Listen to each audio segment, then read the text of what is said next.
বাড়ি সংলগ্ন এলাকাতে মিছিল নিয়ে যাচ্ছিল, এটা ভিডিও ফুটেজে পরিষ্কারভাবে দেখা গিয়েছে। আপনারা সচেতন মানুষ, বাংলাদেশের মানুষ সেটা সেই সিসিটিভি ফুটেজ দেখেছেন। সেখানে কোথাও হামলা বা হামকি ধমকি দেওয়ার কোনো বিষয় আমাদের চোখে পড়েনি। এরপরেও একে আজাদ তার অবৈধ টাকা, এই অবৈধ টাকার জোরে প্রশাসনের উপর হস্তক্ষেপ করে আজকে দলের এই শীর্ষ নেতৃবৃন্দ, জেলা নেতৃবৃন্দ ন্যায় মিথ্যা প্রহসনের একটি মিথ্যা মামলা রুজু করেছে। আশা করি উক্ত মামলায় আমাদের নেতৃবৃন্দ আদালত থেকে খালাস পাবেন এবং বিষয়টি মিথ্যা বলে প্রমাণিত হবে। কিন্তু আমরা বলতে চাই, একে আজাদ যে আওয়ামী দুঃশাসনের সময় যে দামি নির্বাচন হয়েছে, আওয়ামী নির্বাচনকে যে বিশ্ব দরবারে একটি অবাধ সুষ্ঠু নির্বাচন পরীক্ষায় প্রমাণ করার জন্য সেই আওয়ামী লীগের দামি প্রার্থী হিসেবে সদরে নির্বাচন করেছে। সেই দালালের বাচ্চা আজাদ, সেই ভূমি খেকো এই রাষ্ট্রের সর্বোচ্চ পরিমাণ আওয়ামী দোসর।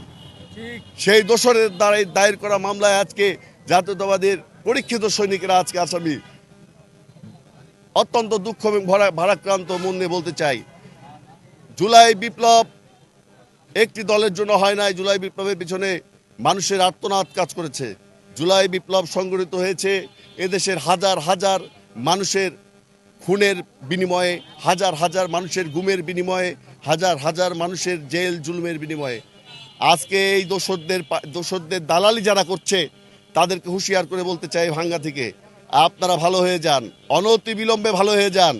এই রকম ধৃষ্টতাপূর্ণ আচরণ এই ফরিদপুরের মাটিতে আর আমরা হতে দেব না। আওয়ামী লীগের দালালেরা হুঁশিয়ার সাবধান, দালালি আর করিস না রে, পিঠের চামড়া থাকবে না রে। আপনারা প্রশাসন, আমরা কিন্তু রাষ্ট্রকে আমাদের দেশ নায়ক তারেক রহমান বলেছিলেন যে আমরা এই সরকারকে সহযোগিতা করতে এসেছি। এই সরকারকে সহযোগিতা করতে যে আজকে যদি আপনারা আমাদেরকে দুর্বল মনে করেন, আমরা কিন্তু এত দুর্বল নয়। বাংলাদেশের অর্ধেক মানুষ বিএনপির পক্ষে। আপনার একটা মানুষ, আমরা যদি অশান্তিতে থাকি, আমাদেরকে যদি আপনারা এরকম মিথ্যা মামলা দিয়ে, প্রহসনের মামলা দিয়ে আমাদের মুখ বন্ধ করতে চান, তাহলে আপনারা বুকার রাজ্যে বাস করেন। আমরা মানব না। বাংলাদেশে কোনো দোসরকে আর বাংলাদেশে থাকতে দেব না যদি এরকম প্রহসনের মামলা আবারও এই বিএনপি নেতাকর্মীদের নামে করা হয়।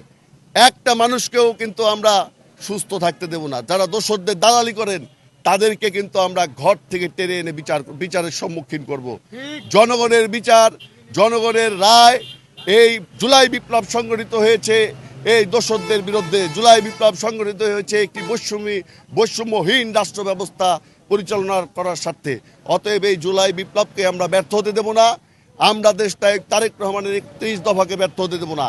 আমরা বাংলাদেশের মানুষের ভোটাধিকারের সংগ্রামে ভোটাধিকার ফেরত পাওয়ার লক্ষ্যে আমরা লড়াই সংগ্রাম করেছি। এই লড়াই সংগ্রাম, আমাদের রক্ত এত সহজে দোসরদের দ্বারা বৃথা যেতে পারে না।